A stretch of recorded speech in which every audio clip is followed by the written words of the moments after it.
अगर तुम class 10th में हो, 12th में हो या फिर बीटेक कर रहे हो कंप्यूटर साइंस से, या फिर तुम बहुत ज्यादा कंफ्यूज हो कि बीटेक में कैसे क्यों क्या चीजें होती हैं, तुम्हें कुछ नहीं पता है, तो आज शायद तुम्हारे कुछ क्वेश्चंस के जवाब मिल जाएं। और अगर तुम बीटेक सीएस से कर रहे हो, 3rd ईयर के हो, 2nd ईयर के हो, 1st ईयर के हो, तो तुम्हें पता लग जाएगी कंपनी के क्राइटेरिया क्या रहते हैं, सारा प्रोसीजर क्या रहता है। मैंने अपनी इंस्टाग्राम की स्टोरी पर एक Q&A रखा था जिसमें मैंने क्वेश्चंस पूछे थे कि जो भी आपके क्वेश्चंस हैं प्लेसमेंट से रिलेटेड या कुछ भी आपके 10th 12th में कितने मार्क्स चाहिए होते हैं कंपनी जब आती है, तो वो सारे क्वेश्चंस मैंने इकट्ठे करे और टोटल मेरे पे 55 रेस्पॉन्सेज आए थे। आज मैं उन सारे क्वेश्चंस को कवर करने वाला हूँ। ये वीडियो काफी ज्यादा इंफॉर्मेटिव होने वाली है। और सबसे पहले मैं आपसे माफी मांगता हूँ अपने बैकग्राउंड के लिए। ये है मेरे हॉस्टल रूम का बैकग्राउंड, तो इसलिए मैं इसके लिए माफी मांगता हूँ। मैंने कुछ ज्यादा सेटअप नहीं कर रखा, जस्ट मैं आपसे बात करने आया हूँ, आपको इन्फॉर्मेशन देने आया हूँ। तो चलो मैं आपके क्वेश्चंस के जवाब देना शुरू करता हूँ। सारे क्वेश्चंस आपके मैंने एक कॉपी में लिख रखे हैं। शुरू करते हैं पहले क्वेश्चन से। Required 10-12 percentage for most of the company. Mostly सबका ये डाउट होता है कि 10-12 में कितने मार्क्स चाहिए होते हैं कंपनीज में बैठने के लिए। तो आज तुम्हारा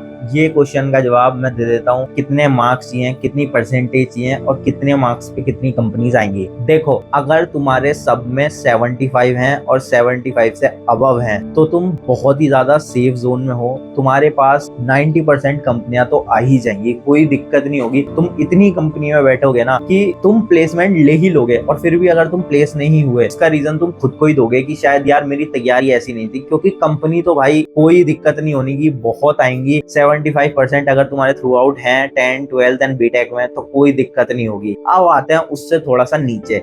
अगर मार्क्स 70% हो गए 10th में भी, 12th में भी, बीटेक में भी। अब मैं 10, 12 और बीटेक क्यों बोल रहा हूँ? क्योंकि कंपनी जो क्राइटेरिया लगाती है, जो कॉलेज क्राइटेरिया लगाता है ना, वो 10, 12 एंड बीटेक थ्रू आउट का लगाता है। ऐसा नहीं कि तुम्हारे सिर्फ बीटेक में 75 ओवर आने चाहिए। अगर 10, 12 में कम हुए ना तो तुम नहीं बैठ पाओगे। चलो पहले इस क्वेश्चन को यहीं स्टॉप करके तुम्हारा 10, 12 के मार्क्स का क्राइटेरिया का तुम्हें बता देता हूँ। देखो, मान लो अगर तुम्हारे 12th में है 60 और 10th में तुम्हारे 80 अबव है और तुम्हारे बीटेक में भी 80 अबव है, तो तुम्हारा जो क्राइटेरिया होगा ना वो भले ही 10th और बीटेक में ज्यादा है, तुम्हारा होगा 60 वाला। क्योंकि थ्रू आउट होने चाहिए। जैसे मान लो तुम्हारे किसी में भी कम है तो उसके हिसाब से क्राइटेरिया बैठेगा। देखो, मान लो अगर तुम्हारे 10th में 61 है और 12th में भी तुम्हारे 61 है और बीटेक में तुम्हारे 75 है, तो तुम 60 वाली रेंज में लाई कर गए। क्योंकि थ्रू आउट का क्राइटेरिया होता है। हमारे कॉलेज में तो ऐसा ही होता है, बाकी आपके कॉलेज या किसी और कॉलेज से हो तो मुझे नहीं पता। हमारे कॉलेज में तो थ्रू आउट वाला क्राइटेरिया ही लगता है कि भाई 10th में, 12th में और इसमें मिनिमम इतने होने चाहिए, तब इस कंपनी का मेल आता है, उसका मेल आता है, ऐसा होता है। मैंने तुम्हें 75% क्राइटेरिया का बता दिया था। अब आओ, अगर तुम्हारे 70 हैं थ्रू आउट, अगर तुम्हारे 70 हैं तो क्या होगा? अगर तुम्हारे थ्रू आउट 70 हैं तो तुम भाई मोस्टली 75 to 80% कंपनियों में आराम से बैठ जाओगे। अब ये 75 to 80% कंपनी है कितनी? भाई तुम आराम से 40 कंपनी तुम्हारे पास आ जाएंगी, तुम्हें कोई टेंशन नहीं होगी। 40 कंपनी बहुत होती है, तुम्हें सुनने में कम लग रही है, और मोस्टली 50 आएंगी तुम्हारे पास। उसमें से भी अगर तुम्हारा रिज्यूमे बेकार है या कोई कंपनी, हर कंपनी तुम्हारे मतलब की नहीं आएगी। मान लो कोई पाइथन पे बेस आ रही है, पाइथन डेवलपर चाहिए और तुमने मर्न कर रखी है, तो नहीं बैठ पाओगे तुम, क्योंकि वो शॉर्ट लिस्ट ही नहीं करेगी। मान लो तुमने मर्न कर रखी है और कोई स्प्रिंग बूट पे आ रही है तो नहीं हो पाएगा ना। तो टेक स्टैक भी अलग अलग हो जाता है। तो ये सारी चीजों के चलते तुम मोस्टली तुम्हारे पास 50 कंपनी आएंगी तो तुम 40 में बैठ पाओगे। ये बात कर रहा हूँ मैं 70% थ्रू आउट वाले बच्चों की, ठीक है। अब आ जाते हैं उससे कम। अगर तुम्हारे 65% थ्रू आउट है तो क्या होगा? तुम्हारे 65% थ्रू आउट है तब वहां से तुम्हें थोड़ी थोड़ी प्रॉब्लम देखने को मिल जाती है। वहां से तुम्हारे पास कंपनी कम होनी शुरू हो जाती हैं। अब तुम्हारे पास 65 पे हो गई 20 कंपनी। 20 कंपनी भी बहुत होती हैं। अब वो तुम्हारे ऊपर है कि तुम निकाल पाओगे, नहीं निकाल पाओगे, कैसे कर पाओगे। 65% क्राइटेरिया पे 20 कंपनी आती हैं, उसमें से भी मोस्टली 15 में तुम बैठ पाओगे। क्योंकि यार मैं वही कह रहा हूँ ना, हर कंपनी में तुम्हारा रिज्यूमे शॉर्टलिस्ट नहीं होगा, किसी में कुछ हो जाएगा, किसी में कुछ हो जाएगा। तो मोस्टली कुल मिला के 15 कंपनी में तुम बैठोगे, और 15 कंपनी बहुत होती हैं। फिर आ जाते हैं 60। भाई 60 पे बहुत दिक्कतें होनी शुरू हो जाती हैं। भाई मुश्किल से मास रिक्रूटर में ही बैठ पाते हैं। Capgemini, Cognizant, Wipro, global logic, Accenture, ये 5 कंपनी तो ऐसी हैं कि तुम जान लगा देना इसमें, क्योंकि इनके अलावा कोई सर्टेनिटी नहीं है कि किसमें तुम बैठ पाओगे। बाकी बैठ सकते हो 2-3 ये कंपनी बुलाते हैं नॉन टेक, उसमें बैठ सकते हो, वरना तो नहीं बैठ पाओगे यार। मुझे नहीं लगता किसी में बैठ पाओगे 60 पर। और 60 से नीचे है तो भाई भूल जाना। 3 कंपनी में बैठा हूँ, मेरे 60 से नीचे हैं 12th में, जिसके चलते मेरे 10th में 80 हैं और मेरे बीटेक में 65 है। क्राइटेरिया लगा 60 से कम का, क्योंकि मेरे 12th में 60 से कम है। मेरी एग्जैक्ट परसेंटेज 57 है, तो मैं नहीं बैठ पाया। मैं पता है कितनी कंपनी में बैठा हूँ? पहले तो मैं इसका भी जवाब दे देता हूँ। मैं बैठा हूँ अभी तक टोटल 4 कंपनियों में, कैपजेमिनी और एसेंचर। इसमें कोई क्राइटेरिया नहीं होता, सब बैठते हैं। मुझे नहीं पता जब तुम वीडियो देख रहे होगे अगले साल या कब तो क्राइटेरिया क्या होने वाला है। इस साल तो ये था कि कैपजेमिनी और एसेंचर में कोई क्राइटेरिया नहीं था और मैं इन दोनों में बैठा था। उसके अलावा 2 नॉन टेक की कंपनी आई थी जिसमें मैंने इंटरव्यू तक पहुंच गया था।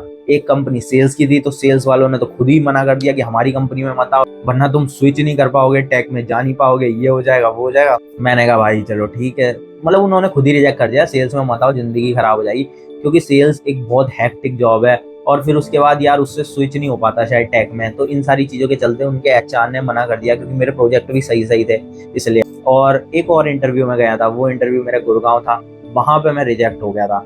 तो 2 इंटरव्यू मैंने दिए हैं, वो भी दोनों नॉन टेक के। कैपजेमिनी में कुछ दिक्कत आ गई थी इसलिए मैं उसमें नहीं कर पाया, और एसेंचर में मैं नहीं कर पाया, टेक्निकल राउंड से बाहर हो गया। ये है मेरी कहानी, और इसलिए मैं कह रहा हूँ कि 60% से जिसके कम है उन्हें तो बहुत ही दिक्कत आने वाली है भाई। तुम तो भाई जो भी करना है करो, जो मिल रहा है लेके अपनी भाई चीजें फाइंड आउट करो, कुछ ना कुछ करके भाई अपना जुगाड़ बैठाओ, कुछ ना कुछ करो, क्योंकि भाई 60% से नीचे हैं तो तुम्हारे लिए तो बहुत ही कम चांसेस हैं, और 60 वालों के लिए फिर चांसेस थोड़े बहुत खुले हुए हैं, फिर उसके बाद तो ऊपर के लिए तो चांसेस ही चांसेस है। अब मैं तुम्हारे सारे क्वेश्चंस के जवाब देने वाला हूँ जो जो तुमने पूछे। एक और चीज मैं तुम्हें बता देना चाहता हूँ भाई, लक कितना इंपॉर्टेंट है। अगर तुम्हारा लक नहीं है ना तो तुम कहीं भी नहीं होगे। देखो कैपजेमिनी और कॉग्निजेंट और एसेंचर, ये तीनों मास रिक्रूटर ऐसी हैं जो पूरी लक बेस्ड कंपनी है भाई। ये वीडियो बनाने से पहले ना मैंने बहुत बच्चों से पूछा है, मैं सिर्फ ऐसी खाली बैठ के वीडियो नहीं बना रहा, तुम्हें इन्फॉर्मेशन नहीं दे रहा कि भाई कुछ भी बोल दे रहा हूँ। मैंने पूछा तो उन्होंने कहा भाई हम तो क्वेश्चंस करके आए थे तब भी हमारा फाइनल लिस्ट में नाम नहीं आया कैपजेमिनी में, और कुछ बच्चे ऐसे निकले जो क्वेश्चंस नहीं करके आए थे उनका फाइनल लिस्ट में नाम आ गया कैपजेमिनी में। भाई बहुत लक बेस्ड कंपनी है और तुम कुछ नहीं कर सकते इसमें। अगर तुम्हारा लक होगा तो तुम जाओगे, नहीं होगा तो नहीं जाओगे। तो भाई कैपजेमिनी, एसेंचर और कॉग्निजेंट, ये तीनों तो भाई बहुत ही ज्यादा लक बेस्ड कंपनी है। और कैपजेमिनी तो खास तौर पे, मतलब उसमें तो ये सुनने को मिला था कि भाई इंटरव्यू में कुछ बच्चे ऐसे थे कि जिनसे कुछ पूछा ही नहीं उनका सिलेक्शन हो गया, जिनसे पूछा उनका सिलेक्शन नहीं हुआ। तो भाई बहुत एसेंचर लक बेस्ड इसलिए कह रहा हूँ क्योंकि जहां तुमने टेक्निकल राउंड निकाला उसके बाद इंटरव्यू में भाई तुम्हारा लक है। अगर तुम्हारे पास जो एचआर आया वो तुमसे टफ सवाल पूछ रहा है, तुमसे कुछ करा रहा है, तो भाई तुम्हारे ऊपर है। और किसी किसी में कुछ नहीं पूछता, सिर्फ एचआर क्वेश्चंस पूछता है, टेल मी अबाउट योरसेल्फ। और भी जो एचआर क्वेश्चन है, where do you see yourself in next 5 year, ये सारे क्वेश्चन पूछ लेते हैं। पर किसी किसी का एचआर ऐसा आता है जिसे भाई डीएसए के क्वेश्चंस भी चाहिए होते हैं, जिसे भाई टेक के क्वेश्चंस भी चाहिए होते हैं। तो भाई लक भी बहुत ज्यादा काम करता है इन कंपनीज में। अगर तुम्हारा लक साथ नहीं है तो तुम नहीं हो पाओगे। अब अगर लक ही साथ देता है तो हम पढ़ाई ना करें, ये क्वेश्चन मैं इसका भी जवाब दे देता हूँ। भाई लक भी तो तब साथ देगा ना जब तुम पढ़ाई करोगे। मान लो तुम्हारा लक बहुत अच्छा है, सोने पर सुहागा लक है, पर यार जब तुम्हें कुछ आता ही नहीं होगा, मान लो एसेंचर में तुम बैठे फाइनल राउंड तक पहुंच गए, तो भाई उसने बिल्कुल बिल्कुल बेसिक सवाल ही पूछ लिया, भाई व्हाट इज रिएक्ट। अब तुम्हें यही नहीं पता तो तुम क्या करोगे। तो भाई मैं तो ये कहूंगा कि पढ़ लेना भाई, पढ़ लेना। लक तो जब काम आएगा आ जाएगा, पढ़ाई जरूर कर लेना। अगर तुमने पढ़ाई नहीं करी तो भाई लक कुछ कर ही नहीं पाएगा, तो तुम किस्मत के भरोसे बैठे हो और बैठे ही रह जाओगे हमेशा। चलो अब वापस आता हूँ क्वेश्चंस पर, तुम्हारे सारे क्वेश्चंस के जवाब दे देता हूँ। After 3rd year do we have to stay in college in June and July, please elaborate and give answer. June and July में हाँ आपको कॉलेज में ही रहना है। कहाँ जाओगे आप? हमारे कॉलेज में 3rd ईयर के बाद जो है ना, इमर्शन नाम से एक एक्स्ट्रा क्लासेस होती हैं जिसमें प्लेसमेंट की तैयारियां कराते हैं, ठीक है। उसमें तुम्हें कॉलेज बुलाया जाता है और बोला जाता है कि इस अटेंडेंस का बहुत ज्यादा फर्क पड़ेगा, इन वाली क्लासेस को जरूर अटेंड करना, और इनके बेसिस पे तुम्हें कंपनियों में बैठाया जाएगा। पर कुछ नहीं होता ऐसा। मैंने सारी इमर्शन अटेंड करी थी पर मुझे किसी भी एक कंपनी में नहीं बैठाया गया उसके बेसिस पर। तुम्हें इंटर्नशिप मिल रही है तो तुम इंटर्नशिप कर लेना, या कुछ वैल्यूएबल चीजें मिल रही हैं तुम वो कर लेना। अपना इमर्शन का टाइम ना बिल्कुल बर्बाद मत करना, बिल्कुल अच्छे से पढ़ लेना, क्योंकि उसके बाद जो कंपनी आएंगी उसमें भाई बस तुम्हारे पास पढ़ने का टाइम नहीं होगा, सिर्फ रिवीजन मारना होगा। जो लोग 3rd ईयर में है ना भाई, जून से लेके जब तक तुम्हारा प्लेसमेंट नहीं होता ना, हमारा ऐसा डिप्रेसिंग फेज आने वाला है कि मैं बता भी नहीं सकता तुम लोगों को। तुम बहुत ज्यादा डिप्रेस होने वाले हो, क्योंकि मैं बता रहा हूँ ना, मेरा जब से जून एंड जुलाई से आज तक मेरा प्लेसमेंट नहीं हुआ, तो वो फेज चलता ही आ रहा है डिप्रेसिंग वाला। और ये फेज तब तक चलेगा जब तक तुम कुछ कर नहीं लेते। चलो प्लेसमेंट लग गया तो ठीक है, तुम्हारा फेज एंड हो जाएगा, तुम थोड़ा सा जान में जान आ जाएगी। पर अगर प्लेसमेंट खुदा ना खास्ता नहीं हुआ ना, तो तुम्हारा ये फेज चलता ही रहेगा, चलता ही रहेगा, और ये फेज तुम्हारा पीछा ही नहीं छोड़ेगा। तो इसलिए अपना भाई 100% दे देना। प्लेसमेंट के टाइम क्लास 10, 12 एंड बीटेक में कितना परसेंटेज, भाई कितने भी नहीं चाहिए, मैंने तुम्हें ये बात बता दी, अगर तुम्हारे थ्रू आउट 75 अबव हैं तो तुम्हारे पास बहुत सारी कंपनी आएंगी। तुम्हारे पास अगर 70 अबव है तो 75 to 80% कंपनी आएंगी। 65 अबव है तो भाई कितनी कंपनी आएंगी? Hardly 20 company. और अगर 60 अबव है तो हार्डली 7-8 कंपनी आएंगी। और अगर 60 से भी कम है तो भाई मान के चलना 3 से 4 कंपनी आएंगी, उससे ज्यादा नहीं आएंगी। आपकी प्लेसमेंट कब होगी? भाई मेरी प्लेसमेंट नहीं होने वाली है, 1 महीना बचा है, इसके बाद मैं घर निकल जाऊंगा। मुझे नहीं पता कि मैं आगे क्या करने वाला हूँ, क्या नहीं करने वाला। भगवान करे कि चीजें पॉजिटिव नोट पे खत्म हो, मैं लाइफ में कुछ अच्छा कर लूँ। तो भाई देखते हैं। और मैं तुमसे भी ये कह रहा हूँ कि भाई पढ़ो या कुछ भी करो, अपने फ्यूचर को लेके कुछ ना शुरू करो। क्योंकि यार ये फ्यूचर एक ऐसी चीज है ना भाई, जब हम मजे कर रहे होते हैं तब हमें पता नहीं लगता कि अरे देखा जाएगा। ओ भाई जब ये फेज आता है ना, जब तुम्हारे आसपास के बच्चे प्लेस्ड हो गए और तुम्हें यार तुम रूम पे बैठे हो, बहुत डिप्रेसिंग फेज होता है। मैं लिटरली कल की बात बताऊँ, कल रात सोने से पहले यार मैं बहुत सोच रहा था कि यार अब घर जाना पड़ेगा, मम्मी पापा डिसअपॉइंट हो गए। ठीक है, वो सारी बातें मैं तुम्हें अगली वीडियो में बताऊंगा, ये वीडियो इमोशनल नहीं करते हैं। तो अब ट्रेनिंग एंड प्लेसमेंट हेड को गाली दी तो डैमेज किस लेवल का होगा? भाई मैं ये सब नहीं कर रहा, ट्रेनिंग प्लेसमेंट हेड को मैं गाली नहीं दे रहा। अगले क्वेश्चन पे आते हैं। भाई प्लेसमेंट नहीं हो रही यार, दिमाग खराब हो रहा है, तो कैसे अपने आप को चिल रखना है ये बताओ। भाई प्लेसमेंट नहीं हो रही तो अपने आप को चिल मत रखो, कुछ ना कुछ स्टार्ट करो यार, कुछ ना कुछ। क्योंकि देखो 12th में तुम्हारे अगर मार्क्स कम आए तो उस फेज से अगर तुमने नहीं सीखा तो फिर कब सीखोगे? अगर तुम्हारे बीटेक में प्लेसमेंट नहीं हुई, इस फेज से नहीं सीखा तो फिर कब सीखोगे? ये जो फेज होते हैं ना, ये तुम्हें रियलिटी हिट कराने वाले फेज होते हैं। तो इन जगह पर सीख लेना चाहिए जिससे तुम्हारी लाइफ कुछ अच्छी हो जाए। अगर तुम नहीं सीखोगे ना तो बस वही सिंपल चलते रहो। मैं तो इसलिए अपना कंटेंट भी क्रिएट कर रहा हूँ और वर्कआउट भी कर रहा हूँ।